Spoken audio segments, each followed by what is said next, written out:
Good morning, church. Today, why did I say it again? Let's do that again. Whoop. Good morning, church. Today. No, I was going to say something else. No! Don't say today! I think today we're going to talk about. This time. Don't say the word today. We need a script. Line. Good morning, church. Okay. Good morning, church. We're continuing to talk about how God has called us from death to life, that He is love and holiness, and that walking with Him, pursuing Him, means that we are becoming more like Him in love and holiness to those around us. And so we're going to talk some more about that. The reality is, God is doing something. And if you're pursuing someone who's doing something, you end up doing that thing. So, for instance, if I was pursuing Luke and he was running a marathon, for me to continue pursuing him would mean that I was running a marathon. But I didn't necessarily set out to run a marathon. So it helps to understand, what is God doing? What is His will? What is His purpose? And Jesus gives us the best representation of that, because when He was here, He said, what I'm doing is what God is doing. In John 5 and in verses 18 through 24, he lays out the fact that the Son can't do anything apart from the Father. I can't say anything that He hasn't said. I can't do anything He hasn't asked me to do. When you see the Son, you see the Father. And so He was living as a human, as a man, fully representing God by the actions He was taking. So He was living out what it looks like to pursue God as a person and saying that if you see me, you've seen God. And so the goal is that as we pursue God, right, we are getting holy, we are receiving love, now we're giving out love, but we're also doing something with Him and able to partner with what God is doing on the earth, and that means that people around us are actually seeing God in what we are doing.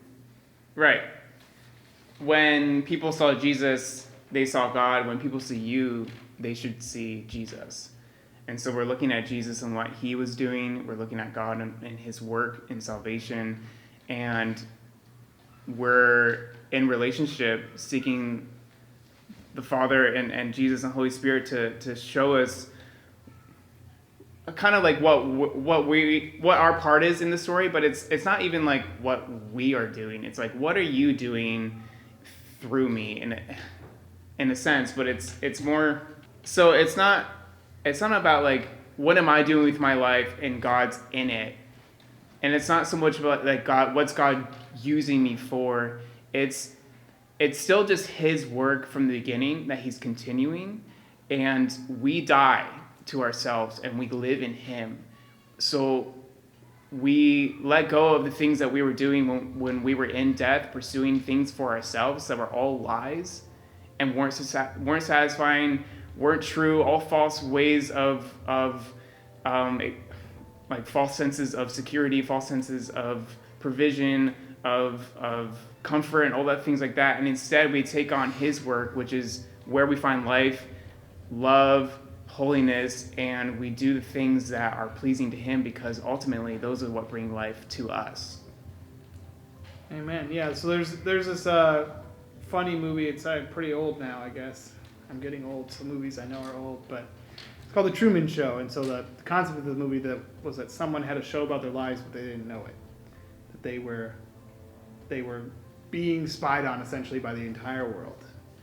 And so my challenge to you is if there were movie cameras everywhere in your life that you didn't know about, and people were watching the story of you, would they be seeing Jesus? Would they be seeing God? Would they be seeing a relationship with something bigger than you, right? The plans that involve someone other than yourself or your immediate family, concerns that were bigger than what's happening today and had to do with eternity in heaven, right?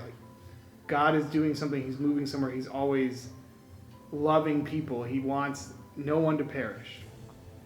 How does your life represent that in your just day-to-day, what you're doing, the way you get dressed, the way you brush your teeth, the way you make breakfast, right? Everything you do is an opportunity to represent God. And I think that's kind of a little bit of what James talks about, in that our faith having good works associated with it. And I think he's kind of touching on this concept of your faith means something. It has a natural fruit to it. And if your life isn't showing that you believe in something, isn't showing that you have covenant with a God, who's holy and full of love, if it has no effect on you, he's like, is it really alive? Is your faith really alive? And so it's a good way to examine, do we really believe what we believe? Do we really have faith in what God has said and believe that that's true? And do our lives line up with that naturally? It's a good way to like re-examine our motives and understanding and what we do with our lives.